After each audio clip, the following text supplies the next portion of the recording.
It couldn't be worse at the Fuji circuit. Pouring rain, thick mist, and it's a delayed start. So, is the Japanese Grand Prix on or off? James Hunt there getting undressed, and that's an omen. Niki Lauda, the Ferrari ace, looking totally relaxed and looking as though he doesn't expect the race to start either. And just look at that rain pouring down. Getting nice and wet again. James is right, but the race is on. This then is the clincher, the World Championship decider. 3 points separate the leader, Niki Lauda in the Ferrari, and Britain's James Hunt in the McLaren. It's going to be a fantastic race. Back in the front, it's the red and white car against the black and gold car. Car number 11 against car number 5.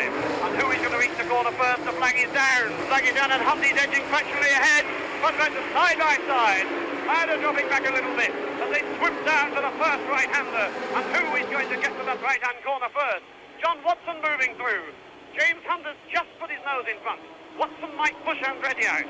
You see Niki Lauda's way back, a slide from John Watson. And it's James Hunt who takes the lead in the Japanese Grand Prix, with fellow Brit John Watson trying to overtake him as they swoop round the right-hander. Hunt leads from the thing, and fifth, or sixth, is Niki Lauda. Hunt with plumes of spray flying up from the McLaren, in the position he wanted to be. James Hunt, the 29-year-old Englishman who knows that he's got to win this race, and John Watson the Brit behind him. Mario Andretti third. But Hunt has gone away from the man he's got to get away from. Niki Lauda in the Ferrari. Hunt already pulling out a lead. Hunt, Watson, Andretti, Jody Scheckter in the Tyrrell. And a long gap already before we see Niki Lauda, who's in trouble there with Ronnie Peterson. Niki Lauda gets ahead of Ronnie Peterson. Peterson is flying down.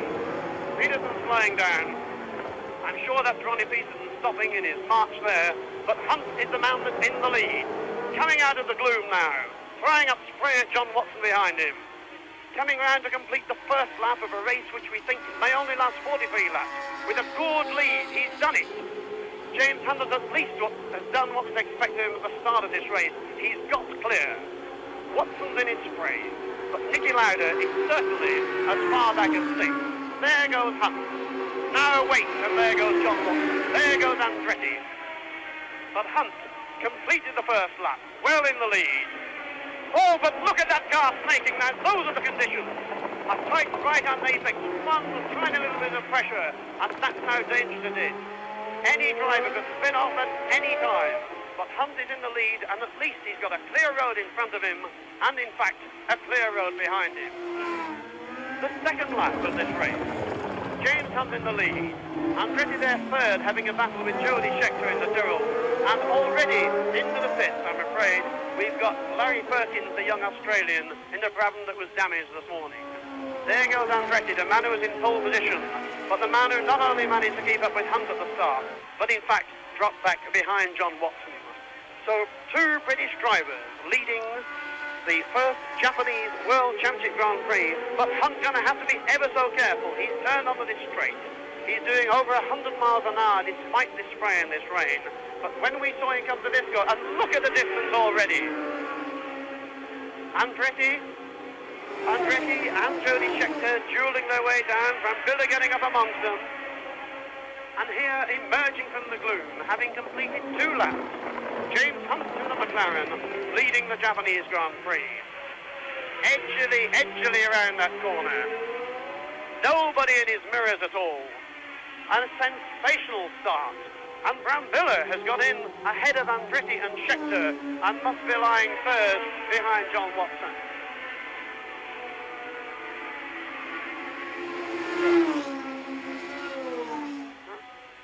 So Watson has gone. We have lost John Watson in the Penske. The order now, first James Hunt, second Andretti. Then Jody Scheckter. And Niki Lauda has pulled into the pits in front of us. Niki Lauda, the world champion, has pulled into the pits. Yes, this amazing 1976 World Championship Series is maintaining its drama because Niki Lauda, leading the World Championship, is out of the race. But, amazingly enough, there's nothing wrong with his car.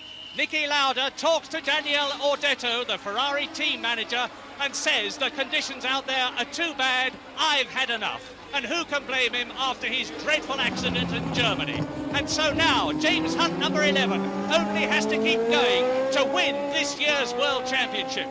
But behind him, there's a terrific scrap going on for second place between number 5, Mario Andretti, and number 9 there, Vittorio Brambilla, the Italian, in the march.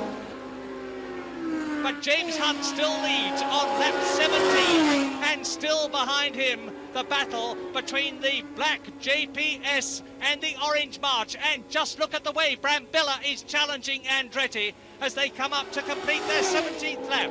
Behind them, it's still Hoshino, and there he goes, number 52 in the Tyrrell. And in 5th place, it's Hunt's teammate, Jochen Maas from Germany. And at the Ferrari team pit, all is despondency.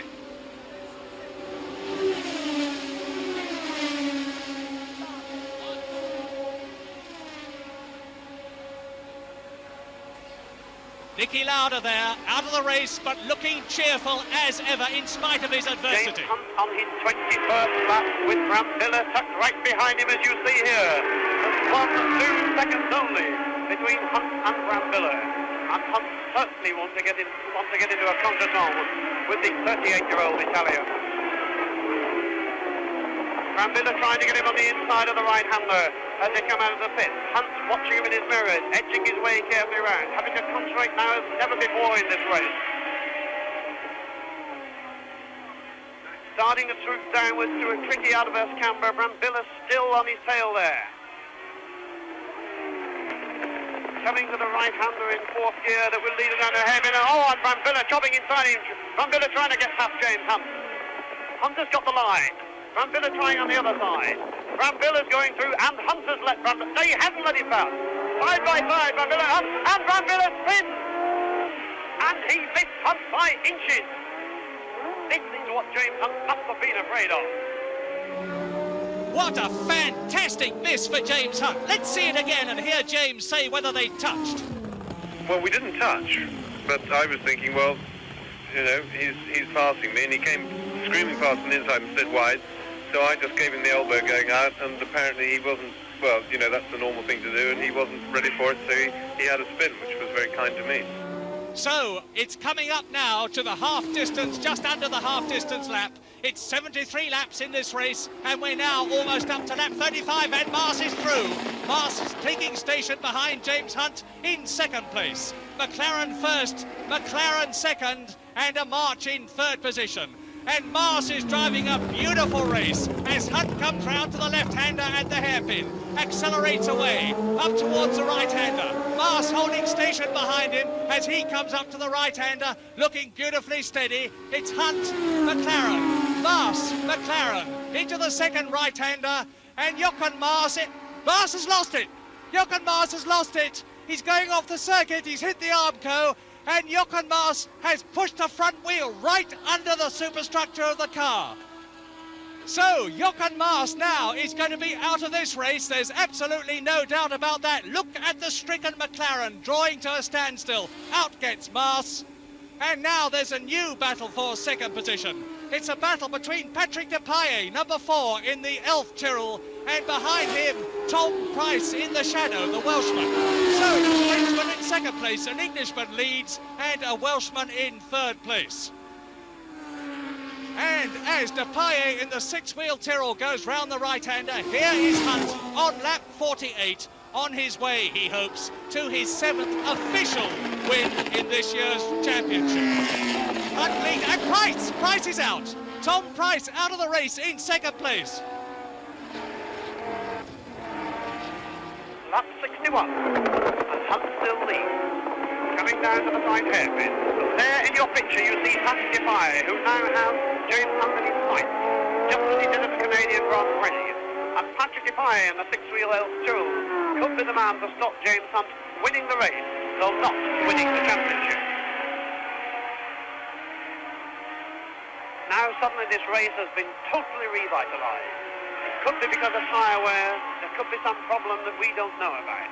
But Hunt, who's just gone through your picture, is now followed into your picture by Patrick Depailler. And the battle we saw in Canada between the McLaren and the Tyrrell is on again as they come down the straight. And my word, Patrick Depailler is motoring. Going over to the wet, We don't need the stopwatch now to see how close. It's only 2 seconds. It's 2 seconds and Depailler is right on Hunt's tail. Now, Hunt has got to decide. Is he going to let him through? Hunt has let Patrick Depailler through. And on lap 63 of this race, Hunt surrenders the lead that he's held since the race began. And Patrick Depailler in the El Tyrrell takes the lead. So Depailler leads and Hunt is second, but how much longer is he going to be second? Because Andretti is right behind him. There is Depailler, number 4 in the Elf Tyrrell. Then it should be James Hunt in second place with Andretti behind him. But it's Andretti is second. Andretti has taken second place from Hunt. Suddenly we have a new leader, Patrick Depailler. Then we have a new second man, Mario Andretti. And now we have a duel to the end here between Patrick Depailler and Mario Andretti, battling it out on lap 65 of the 73 lap race, fighting for the lead, while James Hunt is going round far more slowly, I'm sure. And there's Andretti trying to take it. Andretti's going to come round to the hairpin. This is where we saw action before between Brambilla and Andretti. Mario Andretti has taken the lead. The championship is not... Oh, and look at the sparks flying from Depailler's car. Something has broken there. Hunt is in the pits in second place, and if he drops below 4th, if he goes out, his World Championship is going to be in danger. What an incredible change of fortune, and just look at the way the McLaren mechanics are changing those wheels. Andretti into lap 70, the leader, and Hunt is still in the pits. And there are 2 wheels changed. The engine is going to fire, and James Hunt gets away. Now he is in 5th position and out of the contention. Mario Andretti leading, and James Hunt has got to finish 4th or higher to win the World Championship. Andretti driving a beautifully controlled race in the John Player Special. This brilliant American who has won one, and James Hunt is passing Jones. Hunt is 4th, and Regazzoni is out of the race. So now Hunt moves up to 3rd position. And James Hunt is going to win the World Championship if he just keeps going in the place he's in now. Andretti is on his last lap. And James Hunt is in 3rd place. And in 2nd position, it's Depailler who has got back into the race in brilliant style. Mario Andretti then. Let's not overlook this in thinking about James Hunt, because Andretti is driving a superb race. James Hunt in 3rd position, number 11 in the McLaren. His teammate out of the race, but Hunt is on his way to 3rd place and World Championship victory. There he goes, James Hunt, holding the flag up for Britain, driving a superb race in far-off Japan, behind Mario Andretti, behind Patrick Depailler, but in that vital 3rd place he needs to get the World Championship of 1976. And Mario Andretti coming up to take the checkered flag and win the 1976 Japanese Grand Prix, and he does it!